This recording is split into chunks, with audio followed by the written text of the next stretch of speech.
This is me as a working student. Good morning, fellow vloggers. Today, join me on a new vlog where I'll show you my life as a working student. I'm here at home, filled with love, with a family that considers me one of their own. I'm so lucky to have them because they're so kind and supportive of me in every aspect, especially my studies. Because of this, I cherish every bit of help, love, and support they give me. Hello guys, gumising pala ako ng maaga para magsaing ng pagkain.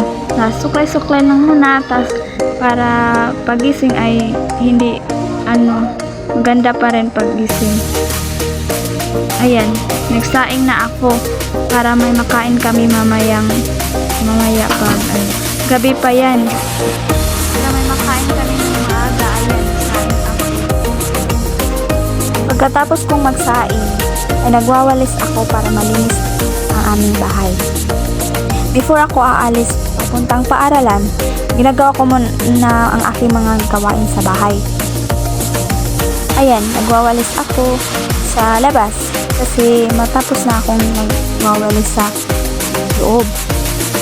Ayan, walis lang.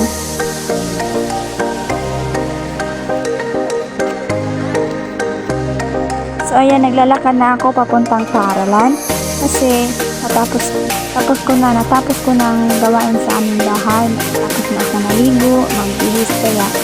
So nagsasakay pala ako pag may nakasalubong akong sasakyan, nagsasakay ako. Pag wala naman ay naglalakad. Pag kilala ko lang pala yung nagmamaniho ng motor, pinapasabay lang niya ako, nakasalubong lang niya ako dyan sa daan.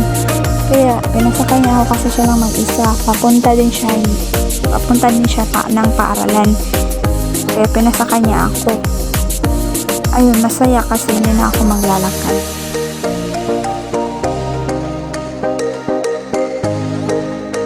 Medyo malayo-layo pa ang aming paaralan. Ang init-init kahit maaga pa. Ayun, ang sikat ng araw. Kaya ayan guys, nakarating na pala ako ng paaralan. Vlog muna, hi kaway muna dyan. Kasi hindi pa nagsisimula yung pagising. Mag-ahantay muna kami. So shout out dyan sa mga pinsan ko. Hello guys. Shout out dyan sa mga pinsan ko na nasa likod. So ayan guys, pauwi na kami galing eskwela.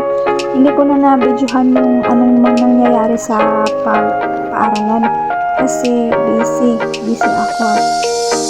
Bawal din ang pagsisilpon doon, kaya sorry guys, ito lang ang aking na-video punta ng uwi kasi kailangan maagang umuwi kasi madami pang trabaho sa bahay, madami pang gawain sa bahay. Ayan, vlog kahit mainit.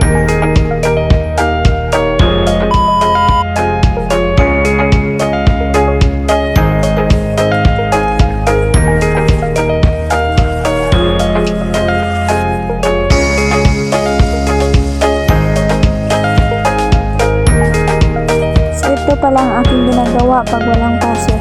Naglalaba ako sa tuwing Sabado kasi walang pasukan. Kaya maglalaba kasi ang daming lagahin para may masuot. Naglalaba lang ako tuwing Sabado. Pag may pasukan naman, hindi ako ang naglalaba, ang aking mama. So, naglalaba ako pag Sabado para may masuot na yung uniform pagpasukan.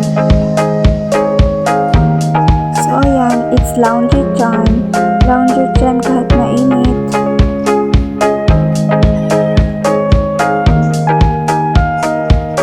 At isinampay ko na ang kaagad para matuyo sa init. Sobrang init yan guys. So magtutuyo yan talaga kaagad. Sobrang bango pa niyan.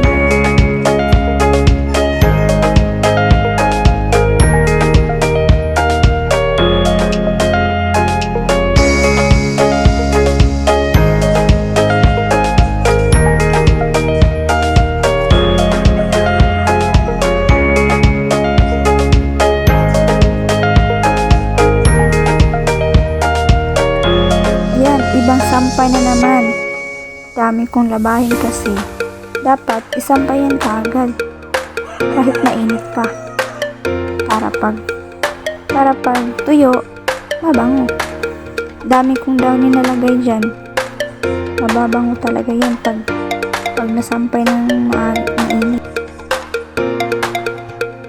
Ayan, sampay-sampay para matuyo at mabango.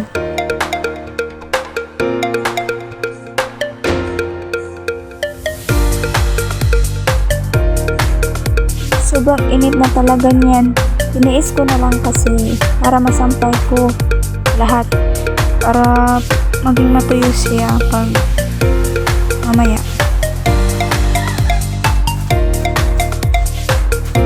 At tuwing hapon, ito pala ang aking ginagawa. Nagwawalis ako galing ng bakuran. Kaya yung mga basura ay kaagad ko nang ang mga basura ay kaagad ko nang sinunog kasi para maging malinis, para hindi anuhin ng mga manok.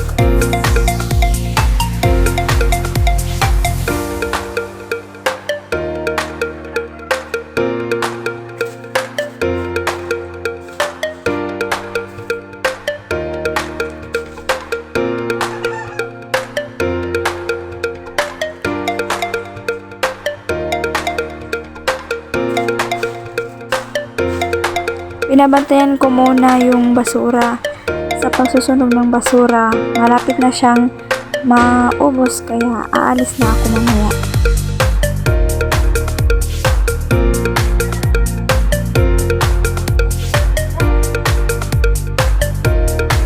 At yan, naglilinis din ako ng dingding. Maglilinis ako ng dingding kasi sobrang dumi. Ang daming dumi kasi mahiya tayo sa mga taong pumupunta sa amin. Kaya nilinisan ko yan. Ayan, linis ng linis.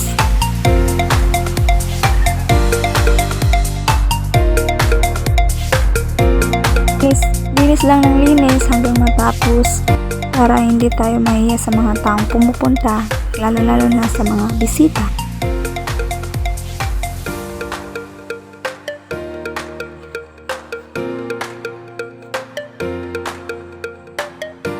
Sakit na ng paa ko niyan. Kaya tiniis ko na lang para ito ay matapos kaagad. Kasi pag hindi man tinapos ay hindi malilinis. Madumi pa rin.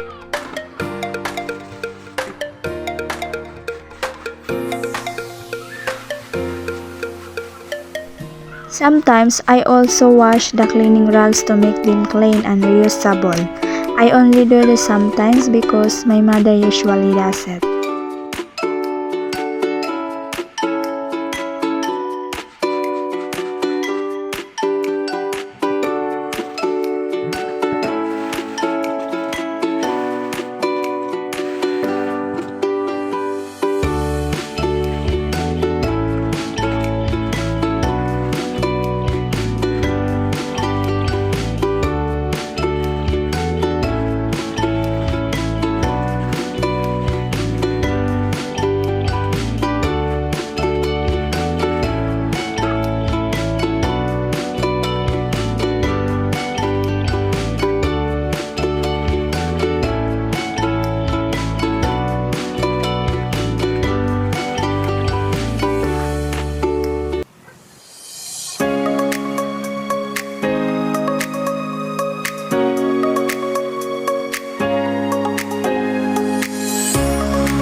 I immediately hang the laundry so it can dry quickly.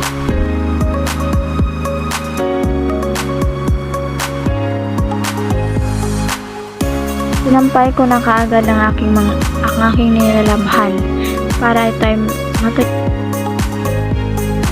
Paggabi, naghugas ako ng pinggan. Ako kasi ang naghugas pag tuwing gabi. Pagkatapos ay nililigpit ko ang aking mga nilalabhan na damit para ito ay mailagay sa mga lalagyan.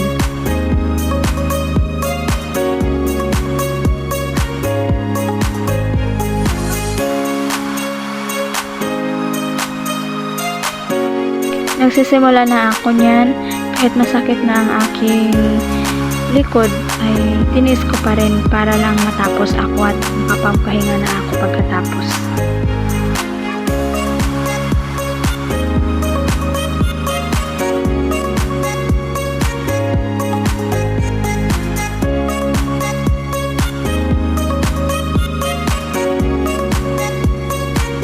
Tinawag ko yung bata para lang makapag-hi sa vlog ko. Kaya yun, walang pake.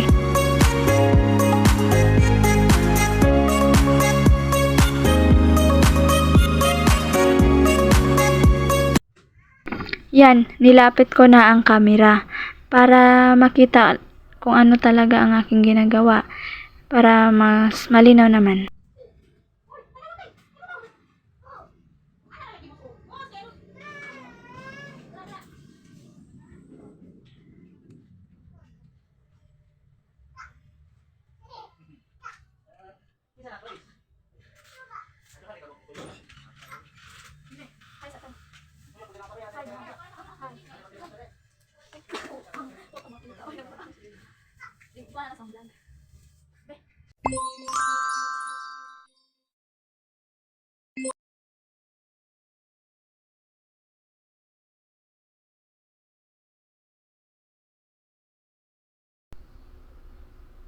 And ito na ang nagtatapos ng aking vlog.